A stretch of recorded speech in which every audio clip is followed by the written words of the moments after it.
5 बहू के घर के नीचे मिली कोयले की खदान।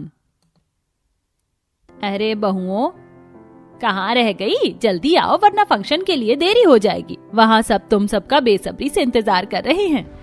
अरे माँ जी आ गए, बस तैयार हो रहे थे। आज इतना खास दिन है तो तैयार होने में समय तो बनता था। माता रानी की कृपा से इन कुछ महीनों में कितना सब कुछ बदल गया ना। जो चीज कभी सपने में भी नहीं सोची थी आज वो हकीकत बन रही है। जो अभी कुछ हुआ सिर्फ तुम सबकी मेहनत की वजह से ही हो पाया है। तुम पांचों अगर मेहनत नहीं करती तो आज हम सबकी जिंदगी नहीं बदलती। इस मेहनत के पीछे भी उस ऊपर वाले का ही हाथ है। अगर हमारे साथ वो चमत्कार ना हुआ होता तो सब कुछ बिल्कुल पहले जैसा ही होता।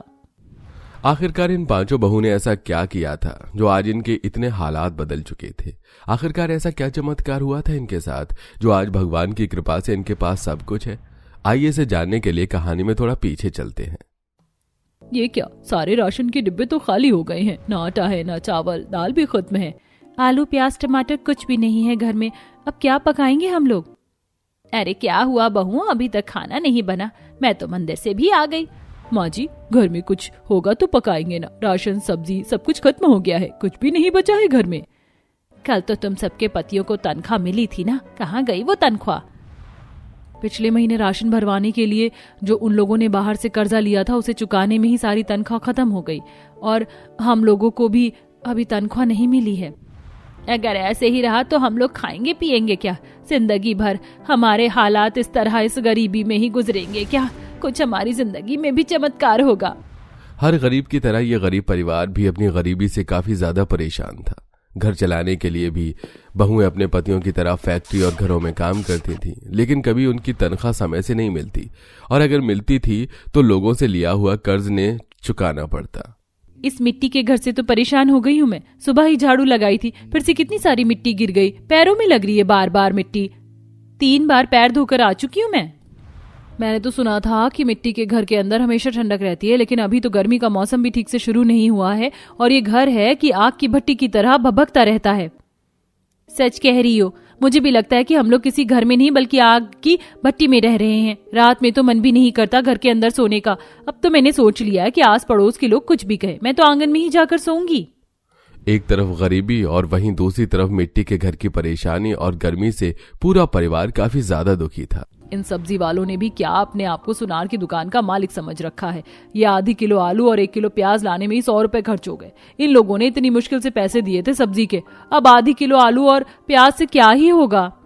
मेरी मालकिन ने तो पैसा देने से साफ इनकार कर दिया है। कह रही हैं कि अगले महीने ही तनख्वाह देंगी। 500 रुपए भी इन अमीरों की जेब से नहीं निकलते। गरीबों को तो बस इन्होंने खिलौना समझ कर रखा है। जब चाहे चाबी डालकर घुमाकर काम करवा लिया और जब चाहे चाबी निकालकर उस खिलौने को सड़ने के लिए छोड़ दिया।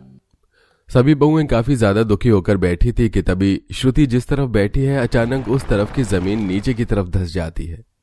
अरे अभी तो भूकंप भी नहीं आया तो ये जमीन अपने आप नीचे कैसे धंस गई? यहाँ से कितना ज्यादा भपका निकल रहा है। श्रुति, एक बार तुम यहाँ से हटो, खोद के देखते हैं आखिरकार जमीन के नीचे ऐसा क्या है। बहू आंगन में रखी हुई कुछ लकड़ियों के टुकड़े लेकर आती है और उसमें वो धंसी हुई जमीन को खोदने की कोशिश करती है।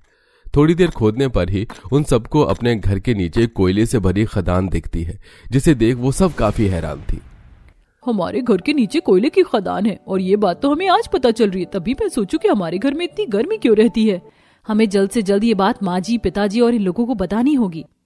थोड़ी देर में सब लोग जैसे ही घर आते हैं तो बहुएं उन्होंने सारी बात बताती है और अब बाकी सभी लोग उस कोयले की खदान को देखते हैं, जिसे देखने पर वो सब काफी ज्यादा खुश थे।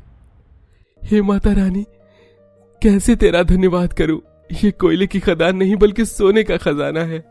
लेकिन हम इन स्कूल की खदान का करेंगे क्या? अरे माँ जी, ये पूछे कि हम क्या नहीं कर सकते। कोयला खाना बनाने के मामूली से काम के साथ साथ ईंधन बनाने, सीमेंट स्टील की फैक्ट्री और तो और बड़ी बड़ी फैक्ट्री में इसका इस्तेमाल किया जाता है। आप सोच भी नहीं सकती कि कोयले को बेच हम कितना पैसा कमा सकते हैं। और नहीं तो क्या, लेकिन हमें इस बात का ध्यान रखना पड़ेगा, इस कोयले की खदान की बात बाहर किसी को भी पता नहीं लगनी चाहिए। हम थोड़ा थोड़ा कोयला निकालेंगे और उन्हें बेचेंगे। सबसे पहले वो 5 बहुएं कोयला लेकर उन घरों में जाती हैं जहां पर चूल्हे पर खाना बनता था। उन लोगों को कोयला बेचकर अब धीरे धीरे छोटी छोटी फैक्ट्री में कोयला लेकर जाती हैं। इस कोयले के सिर्फ तुम्हें 200 रुपए ही दे सकता हूँ। अगर तुम लोग मुझे इसी दाम में कोयला बेचना चाहोगे तो मैं तुमसे ही हर रोज कोयला खरीद लूंगा। हमारी फैक्ट्री में कई सारा काम कोयले की मदद से ही होता है। हाँ मालिक, हाँ, में कोई परेशानी नहीं है, बल्कि हमारा तो फायदा ही है अगर आप हमसे रोज कोयला खरीदेंगे तो। ठीक है, अब से तुम लोग ही मेरे लिए रोज कोयला लेकर आओगे। सबसे पहले छोटी छोटी फैक्ट्री में कोयला बेचने का काम करती हैं और अब धीरे धीरे वो छोटी फैक्ट्री से निकलकर अपने कोयले को बड़ी बड़ी ईंधन बनाने वाली और सीमेंट कंस्ट्रक्शन वाली कंपनियों में ले जाकर बेचती हैं। आज तो हमने काफी सारा कोयला बेच दिया ना, और पैसे भी कितने अच्छे मिले हैं। काम करते हैं, सबसे पहले लोगों से लिया हुआ कर्ज चुकाएंगे, और मैं तो कह रही हूँ हम 2-3 महीने का राशन एक बार में ही भरवा लेते हैं। कितने दिनों के बाद हमने इतने सारे पैसे देखे हैं। मैं तो कह रही हूँ कि आज हम खाना खाने के लिए बाहर भी चलते हैं। बहुएं बिना किसी को पता लगाए ही अपने घर के नीचे मिली कोयले की खदान से कोयला निकालती और उन्हें बड़े बड़े कट्टों में भरकर बेचने का काम करती हैं। अरे ये तुम लोगों के हाथ पैर इतने काले काले क्यों लग रहे हैं? बाकी के भी मैंने हाथ पैर काले ही देखे। क्या करती रहती हो दिन भर? और आजकल तो तुम लोग बाहर भी नहीं निकलती। आप तो जानती हैं कि हमारे घर मिट्टी का है, वहीं सब मिट्टी मिट्टी चिपक जाती है, और बाहर क्यों ही निकले, कुछ काम थोड़ी ना है बाहर। कोयला बेच बेच कर उन सभी बहू ने धीरे धीरे काफी सारे पैसे जोड़ लिए थे। इतने पैसे कि अब वो उस मिट्टी के घर को तोड़वाकर एक बड़ा सा आलीशान घर बनवा सकते थे। हर दिन की तरह पांचों बहुएं उस कोयले की खदान से कोयला निकालती हैं, तब भी उन्हें वहां कुछ चमकती हुई चीज दिखती है। उस तरफ देखो, वो अंधेरे में क्या चमक रहा है। उसकी रोशनी कितनी ज्यादा तेज है ना, आंखों में लग रही है। चलो चलकर देखते हैं क्या है वो। पायल और श्रुति जैसे ही थोड़ा अंदर जाती हैं तो उन्हें कोयले की खदान में एक बड़ा हीरे का टुकड़ा मिलता है, जिसे देख वो दोनों काफी हैरान हो और खुश हो जाती हैं।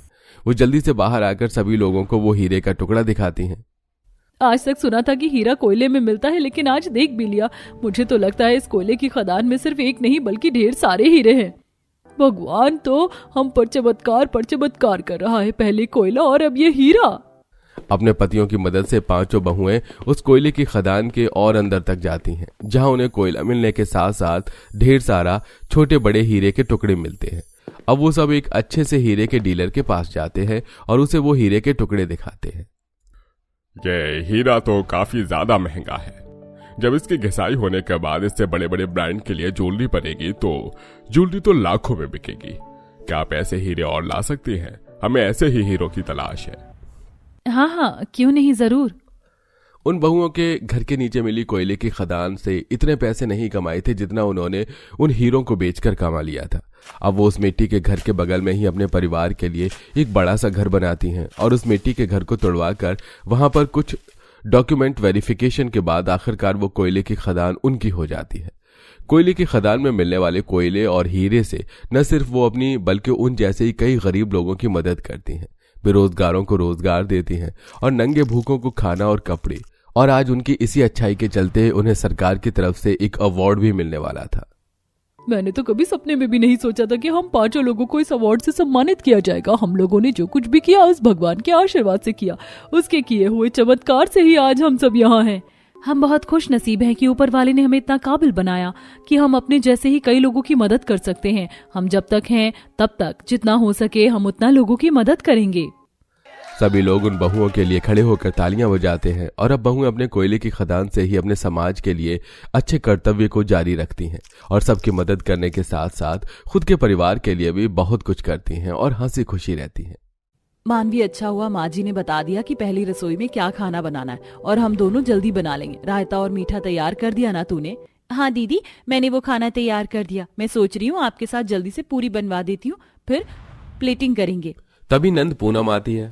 भाभी आप ये सब क्या बना रहे हो? आप दो भाभी हो, कम से कम एक तो मेरी पसंद का खाना बना दो। मुझे ना फ्रूट कस्टर्ड बहुत पसंद है।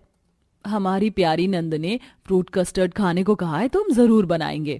पूनम ऐसा कहकर चली जाती है और शेफाली उसके लिए फ्रूट्स काटकर फ्रूट कस्टर्ड बना देती है। इतने में प्राची आ जाती है जो कि पूनम से 4 मिनट बड़ी और अकड़ू बहन थी। भाभी मैं कह रही थी मेरे लिए स्पेगेटी बना दो। स्पेगेटी? अभी कुछ देर पहले तुमने फ्रूट कस्टर्ड बोला था। ये देखो मैंने बना दिया, लो खा लो। जी भाभी इसे हटा दीजिए मेरी नजरों से दूर, मुझे नहीं पसंद, मुझे इससे उल्टी आती है। क्या बात कर रही हो दीदी, अभी तो आपने फ्रूट कस्टर्ड कहा था। आपको धोखा हुआ, मुझे इससे नफरत है, मैं कभी कह ही नहीं सकती। मुझे इसकी स्मेल बर्दाश्त नहीं है। अगर आप स्पेगेटी बना रही हो तो ठीक है, वरना कोई बात नहीं। अच्छा ठीक है, तुम परेशान मत हो, मैं बना देती हूँ। दोनों भाभियां परेशान हो जाती हैं। कुछ देर बाद पहली रसोई का खाना बन जाता है और डाइनिंग टेबल पर भाभी बाकी खाने के साथ स्पैगेटी लेकर पहुंच जाती है और बाउल में करके पूनम के सामने देती है। ये लो दीदी, मैंने आपके लिए स्पैगेटी बना दी है और खाकर बताइए कैसी बनी।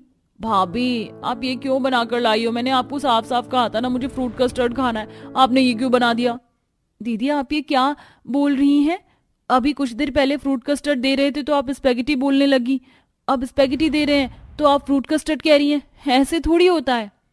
हो ये जरूर प्राची का काम होगा। अरे भाभी मैं पूनम हूँ, प्राची नहीं। ये स्पैगेटी और इटालियन चीजें खाना उसे पसंद है।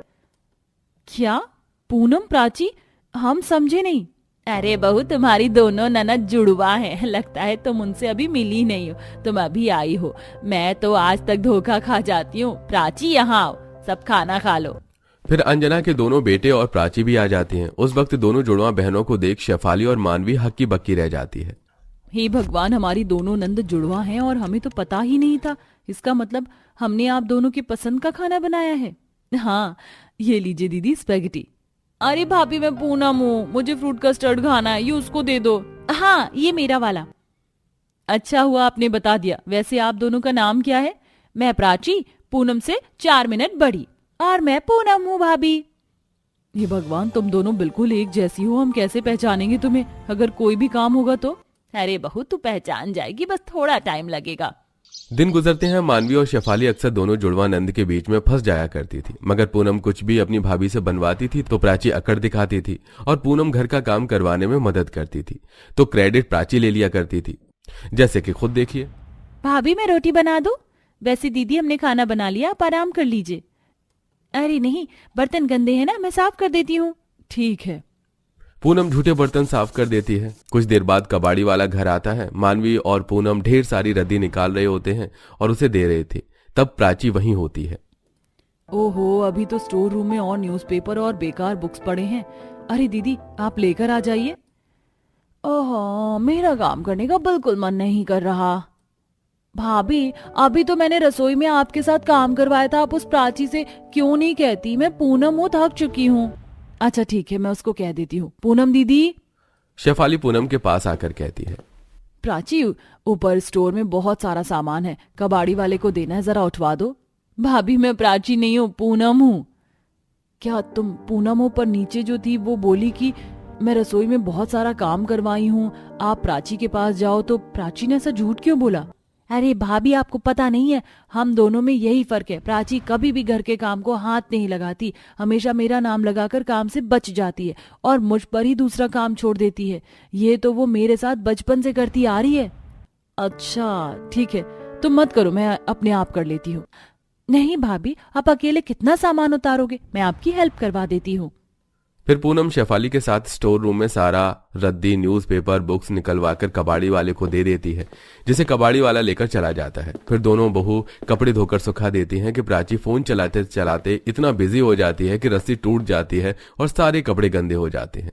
ए भगवान, ये क्या हो गया? दोनों भाभी को पता चले तो वो मुझे सुना देंगी, लेकिन मैं तो सुनूंगी नहीं। ये सारा इल्जाम पूनम पर डाल दूंगी। आखिर कुछ तो फायदा होना चाहिए ना जुड़वा बहन का। प्राची वहां से निकलकर पूनम के पास जाती है। उसे जाता देख दोनों भाभियां देख लेती हैं।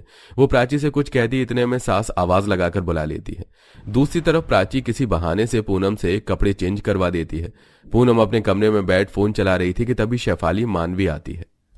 प्राची तुमको क्या लगता है तुम सारे कपड़े गिरा कर गंदे कर दोगी और हमें पता भी नहीं चलेगा? कम से कम वो कपड़े तो उठा देती, पर तुमसे ये भी नहीं हुआ। भाभी कौन से कपड़े? आप क्या कह रही हैं? मैं तो कब से अपने कमरे में बैठी हूँ। बस करो प्राची, झूठ बोलने की भी हद होती है। मैंने कुछ नहीं बोला भाभी, आपको गलतफहमी हुई है।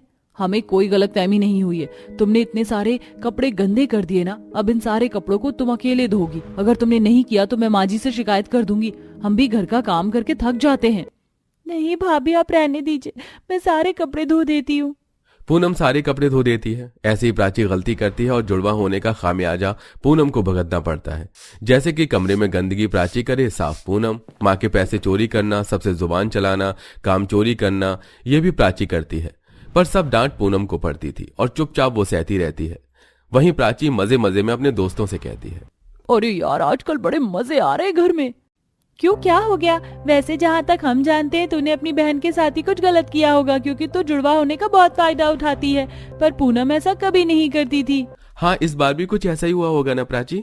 हाँ, कुछ काम से बिगड़ जाते हैं, कुछ मैं बिगाड़ देती हूँ और सारा इल्जाम पूनम पर डाल देती हूँ। कभी ढेर सारे कपड़े धोती है, कभी माँ से सुनती है। इतने में पूनम आकर सुन लेती है। प्राची, तू पागल है या तू मुझे बेवकूफ समझती है कि मुझे ये सब पता ही नहीं होगा? मुझे सब पता है कि सारे काम तू बिगाड़ती है, सब मुझे सुनना पड़ता है। एक दो बार का समझ आता है, लेकिन मैं दोनों भाभी से कब तक छुपा के रखूंगी कि इस घर की लाडली आज्ञाकारी प्राची ही सबसे ज्यादा बिगड़ी हुई है। बता, क्यों करती है तू ऐसा? सिंपल सी बात है, मैं क्यों सुनूं जब सुनने के लिए तू है। मेरी चुप्पी का फायदा मत उठा प्राची, कहीं आगे जाकर तुझे भुगतना ना पड़े। अरे तू जा। मैं ये सुन आंखों में आंसू लिए पूनम घर चली जाती है। वहीं दोनों भाभी खाना बनाकर सबको देती हैं कि अंजना 2 तोले के कंगन पॉलिश करने के लिए मानवी से कहती है। पर अगले दिन प्राची से दोस्त की गाड़ी से एक हादसा हो जाता है, जिसके बदले उसका दोस्त जेल जाने को कहता है या 2 लाख रुपए मांगता है। इसी डर के चक्कर में प्राची अपनी माँ के सोने के कंगन निकालकर सुनाल से बदले में पैसे लाकर दोस्त को दे देती है।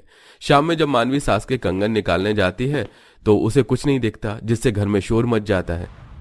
ए भगवान, मेरे 2 लाख के कंगन कहाँ चले गए? माँ जी, मुझे तो लगता है ये भी पूनम ने लिए हैं। सुबह यही आपके कमरे में झाड़ू लगाने गई थी। नहीं भाभी, झाड़ू लगाने के बाद मैं आपके साथ मंदिर गई थी। आपने मेरे कलावा भी बांधा था। भला मैं माँ के कंगन क्यों चोरी करूंगी? मुझे तो लगता है तूने ही किया है, ज्यादा भोली मत बन। मानवी, मुझे दाल में कुछ काला लग रहा है। पूनम ऐसा नहीं कर सकती। हाँ दीदी, पता तो है आपको दोनों बहन में से एक शरीफ है। अब ये दोनों जुड़वा बहनों में से कौन है ये पता लगाना होगा। माँ जी, चिंता मत कीजिए, हम आपके कंगन को ढूंढते हैं। मानवी शेफाली घर के पास की सारी सुनार की दुकान पर जाकर जुड़वा बहनों की फोटो दिखाते हैं।